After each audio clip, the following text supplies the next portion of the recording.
ಮೊದಲನೆಯ ವಾಚನ. ಪ್ರವಾದಿ ಯೆರೆಮೀಯನ ಗ್ರಂಥದಿಂದ ವಾಚನ.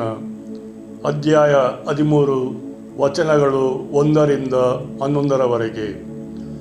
ಸರ್ವೇಶ್ವರ ಸ್ವಾಮಿ ನನಗೆ, ನೀನು ಹೋಗಿ ನಾರಿನ ನಡುಕಟ್ಟೊಂದನ್ನು ಕೊಂಡುಕೊಂಡು ಸೊಂಟಕ್ಕೆ ಬಿಗಿದುಕೋ, ಅದನ್ನು ನೀರಿನಲ್ಲಿ ನೆನೆಸಬೇಡ ಎಂದು ಅಪ್ಪಣೆ ಕೊಟ್ಟರು. ನಾನು ಅವರ ಮಾತಿನಂತೆ ನಡುಕಟ್ಟನ್ನು ಕೊಂಡುಕೊಂಡು ಸೊಂಟಕ್ಕೆ ಬಿಗಿದುಕೊಂಡೆ. ಆಮೇಲೆ ನೀನು ಸೊಂಟಕ್ಕೆ ಬಿಗಿದ ಆ ನಡುಕಟ್ಟನ್ನು ತೆಗೆದುಕೊಂಡು ಯೂಫ್ರೇಟಿಸ್ ನದಿಗೆ ಹೋಗು, ಅದನ್ನು ಅಲ್ಲಿಯ ಬಂಡೆಯ ಸಂದಿನೊಳಗೆ ಬಚ್ಚಿಡು ಎಂಬುದಾಗಿ ಸರ್ವೇಶ್ವರ ಸ್ವಾಮಿಯ 2ನೇ ಆದೇಶ ನನಗೆ ಬಂದಿತು. ಅವರ ಅಪ್ಪಣೆಯ ಮೇರೆಗೆ ನಾನು ಹೋಗಿ ಯೂಫ್ರೇಟಿಸ್ ನದಿಯ ಬಳಿಯಲ್ಲಿ ಅದನ್ನು ಬಚ್ಚಿಟ್ಟೆ.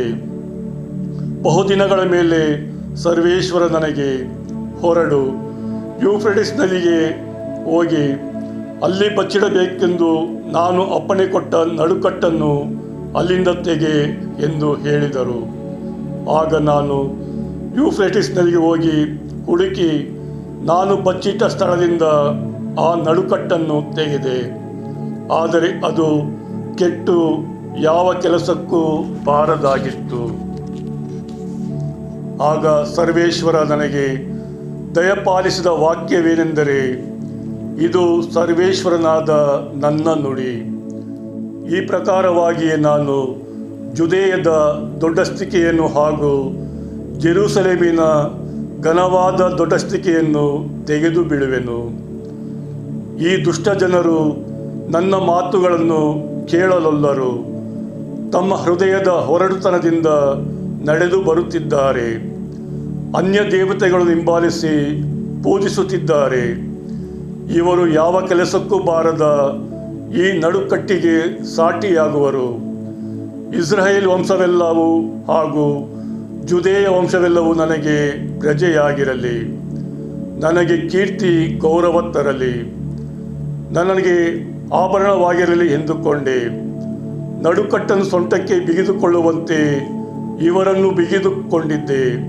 ಆದರೂ ಇವರು ನನಗೆ ಕಿವಿಗೊಡದೆ ಹೋದರು. ಇದು ಸರ್ವೇಶ್ವರನಾದ ನನ್ನ ನುಡಿ. ಪ್ರಭುವಿನ ವಾಕ್ಯ. ದೇವರಿಗೆ ಕೃತಜ್ಞತೆ ಸಲ್ಲಲಿ. ಕೀರ್ತನೆ. ಶ್ಲೋಕ. ಜನ್ಮವಿತ್ತ ದೇವರನ್ನು ನೀವು ಸ್ಮರಿಸಲಿಲ್ಲ. ಎಲೈ ಇಸ್ರಾಯೇಲರೇ, ಮರೆತಿರ ಜನ್ಮವಿತ್ತ ಹೊರಬಂಡೆಯನ್ನು. ಸ್ಮರಿಸಲಿಲ್ಲ ನೀವು ಹೆತ್ತ ತಾಯಂತಿದ್ದ ದೇವರನ್ನು. ಇದ ಕಂಡು ಸರ್ವೇಶ್ವರ ಬೇಸರಗೊಂಡ. ತನ್ನ ಆ ಕುವರಿಯರ ನಡತೆಯ ನೋಡಿ ನೊಂದುಕೊಂಡ.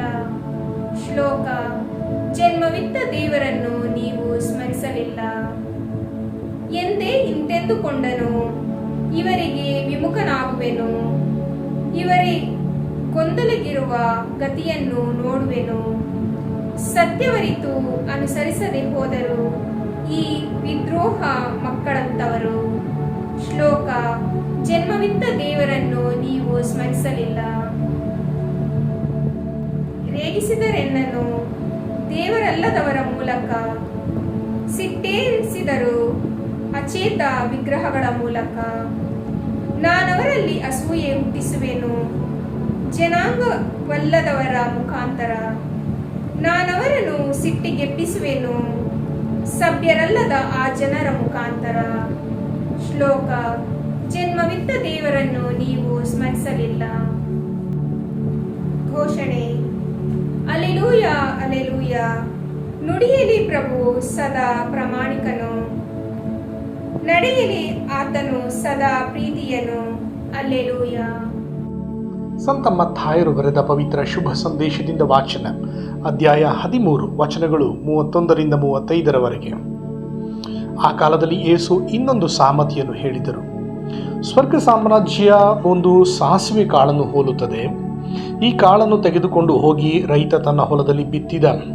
ಕಾಳುಗಳಲ್ಲಿ ಅತಿ ಸಣ್ಣದಾದ ಇದನ್ನು ಬಿತ್ತಿದಾಗ ಎಲ್ಲ ಸಸ್ಯಗಳಿಗಿಂತಲೂ ದೊಡ್ಡದಾಗಿ ಬೆಳೆದು ಮರವಾಗುತ್ತದೆ. ಆಕಾಶದಲ್ಲಿ ಹಾರಾಡುವ ಹಕ್ಕಿಗಳು ಬಂದು ಇದರ ರೆಂಬೆಗಳಲ್ಲಿ ಗೂಡು ಕಟ್ಟಿ ವಾಸಿಸುತ್ತವೆ. ಯೇಸು ಮತ್ತೊಂದು ಸಾಮತಿಯನ್ನು ಜನರಿಗೆ ಹೇಳಿದರು. ಸ್ವರ್ಗ ಸಾಮ್ರಾಜ್ಯ ಹುದುಗೆಬ್ಬಿಸುವ ಹುಳಿಯನ್ನು ಹೋಲುತ್ತದೆ. ಅದನ್ನು ಒಬ್ಬಾಕೆ ತೆಗೆದುಕೊಂಡು 3 ಸೇರು ಹಿಟ್ಟಿನಲ್ಲಿ ಕಲಸಿದಳು. ಆ ಹಿಟ್ಟೆಲ್ಲ ಹುಳಿಯಾಯಿತು. ಇದೆಲ್ಲವನ್ನು ಯೇಸು ಜನರಿಗೆ ಸಾಮತಿಗಳ ರೂಪದಲ್ಲಿ ಹೇಳಿದರು. ಸಾಮತಿಗಳಿಲ್ಲದೆ ಅವರಿಗೆ ಏನನ್ನೂ ಬೋಧಿಸಲಿಲ್ಲ. ಸಾಮತಿಗಳಲ್ಲೇ ಬೋಧಿಸುವೆನು, ಲೋಕಾದಿಯಿಂದ ರಹಸ್ಯವಾದವುಗಳನ್ನು ಬಯಲುಗೊಳಿಸುವೆನು ಎಂದು ದೇವರು ಪ್ರವಾದಿಯ ಮುಖಾಂತರ ತಿಳಿಸಿದ ಪ್ರವಚನವನ್ನು ಯೇಸು ಹೀಗೆ ನೆರವೇರಿಸಿದರು. ಪ್ರಭುವಿನ ಶುಭ ಸಂದೇಶ. ಕ್ರಿಸ್ತರೇ ನಿಮಗೆ ಸ್ತುತಿ ಸಲ್ಲಲಿ.